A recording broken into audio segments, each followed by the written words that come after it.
Speaker, I join the Prime Minister in sending support to the victims of the Brumadinho Dam collapse in Brazil, and I'm very pleased that all support is being offered to the authorities there to try and deal with that crisis. Mr. Speaker, following the vote in the House last night against no deal, the Prime Minister is again going to attempt to renegotiate the backstop on the basis of finding alternative arrangements. Could she set out today what these alternative arrangements might be? Minister. Well, absolutely. Last night the House set a clear direction on the way that the House could agree a deal, and that is about dealing, as the Right Honourable Gentleman says, with the issue of the backstop. As I said yesterday, there are a number of proposals for how that could be done.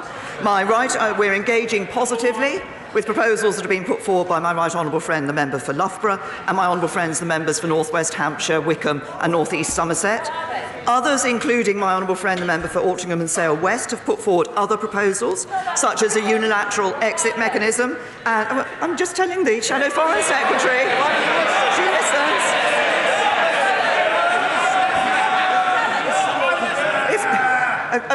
A point of advice, if she wants to shout things, it might be to shout them in response to what I'm saying, rather than just saying... They put forward proposals such as unilateral exit mechanism or a time limit to the backstop, and the political declaration already references alternative arrangements and raises a number of issues that can be proposals that can be addressed, such as mutual recognition of trusted trader schemes. Jeremy Corbyn. None of that was very clear to me. I don't know about anybody else.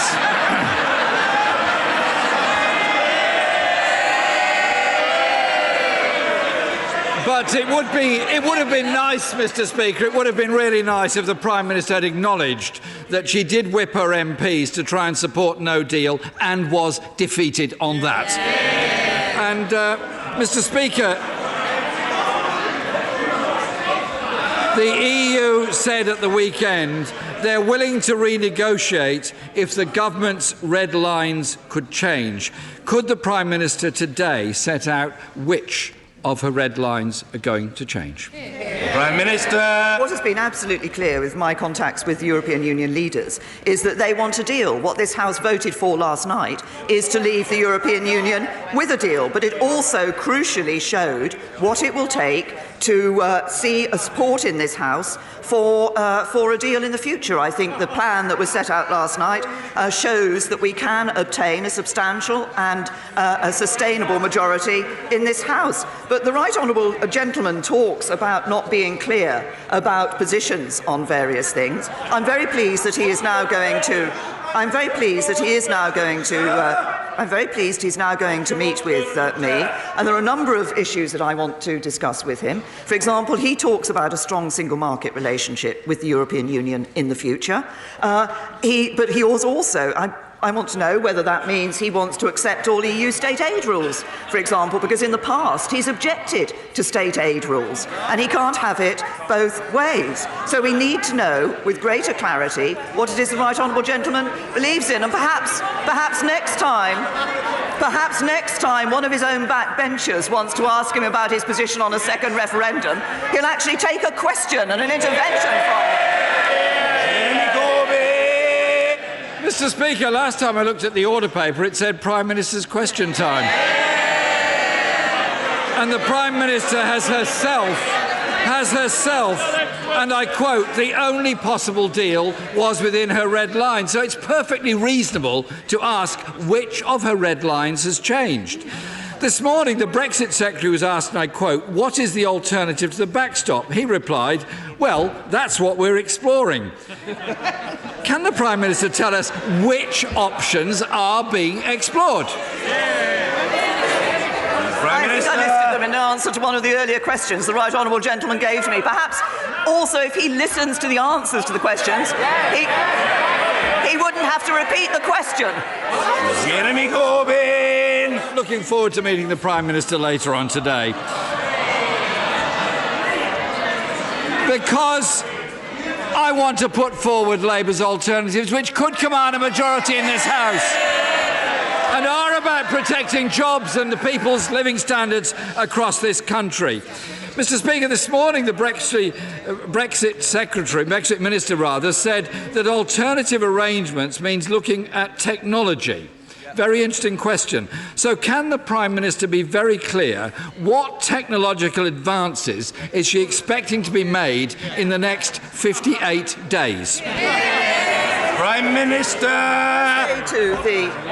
Can I say to the right honourable gentleman, it would be helpful. It would be helpful. I want to hear about these matters. The Prime Minister. The right honourable gentleman, I have pointed out that there are a number of options that people are putting forward that we are working with them on and working positively with them on. I've already referenced a number of things that are in the political declaration on alternative arrangements that do set out various aspects that could be looked at. I referenced one of them in my answer to his question earlier. But what I would also say to the right honourable gentleman is that last night the House did vote to reject no deal, but it also voted to do what the European Union has consistently asked this House to do since it rejected the withdrawal agreement, which was to say what it was that the UK wanted to see change. Last night, a majority in this House voted to maintain the commitment to no hard border between Northern Ireland and Ireland, to leave the European Union with a deal, and to set out to the European Union what it will take to ensure that this House can support a deal. That is a change to the backstop. That is what I will be taking back to the European Union. That is what we will be doing to ensure that we can avoid no deal. He stands up regularly and says he doesn't want no deal. I'm working to ensure we get a deal. He has opposed every move by this government to get a deal. He's the one who's risking no deal. Jeremy Corbyn. Mr. Speaker, I would be grateful if the Prime Minister would actually acknowledge that the House has voted to take no deal off the table. And can she assure the House that if she is unable to secure any legal changes to the backstop, that she would work to find a solution based on a comprehensive customs union, a strong single market deal and the guaranteeing of rights and protections, rather than go back to the alternative that she's been threatening everybody with for months and months, which was to crash out without any deal whatsoever? Prime Minister. Last night the House did vote to reject no deal, but that cannot be the end of the story. The only way, the right honourable gentleman says, of course not. I think that's the first time he's actually accepted that you can't just vote to reject no deal. You have to vote for a deal. Otherwise, you leave with no deal. So far, he has opposed everything this government has put forward in relation to a deal. And he said previously he will reject any deal that the government puts on the table. Will he now? He says it's Prime Minister's questions, but people want to know his position as well. Will he ensure that if this government comes back with a revised deal that ensures we don't leave with no deal, he will actually support it? It really is time, Mr. Speaker, that the Prime Minister acknowledge she's got to move on from the red lines she's put down in the first place. And she doesn't acknowledge that in answers to my questions or indeed anybody else's. Mr. Speaker, our responsibility is to bring people together. Whether they vote...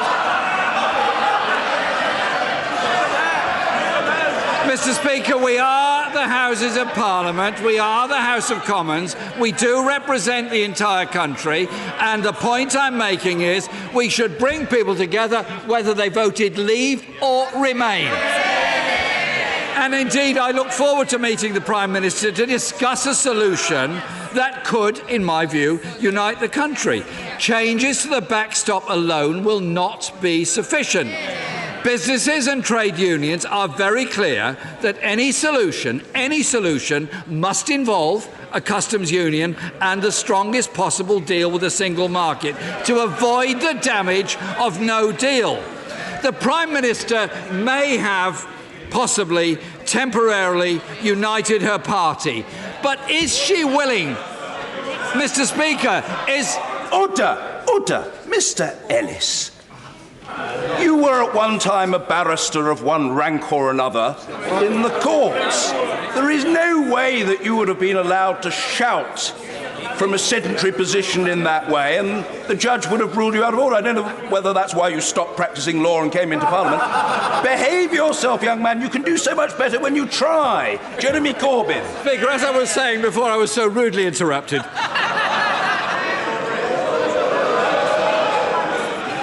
The Prime Minister may have succeeded in temporarily uniting her very divided party. But, Mr. Speaker,